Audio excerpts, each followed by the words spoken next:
Ինձ առաջարկել էին մասնակցել պետական հեղաշրջմանը, զենք էին առաջարկել, 200 ավտոմատ, և ես ապշել էի, նոր ենք պատերազմից վերադարձել և մոտեցավ ինձ մի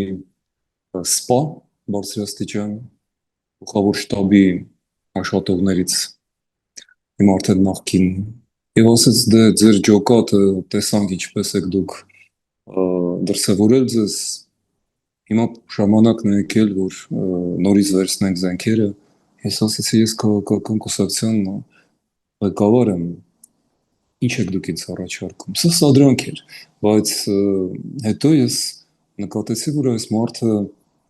և շատ այլ մարդիկ, ովքեր խոսում էին նման բաներ, բացեիբաց, ինքը ոչ միայն ազատության մեջ է, ինքը հարցազրույցներ է տալիս, հաղորդումներ է վարում, մի պահ եկավ և ես զայրացա և ասեցի այդ մասին, կոնկրետ այդ մարդու և այդ սադրանքի մասին և այդ առաջարկի, փաստորեն հեղաշրջման ռազմական փորձի, սպանություններով, ավտոմատներով,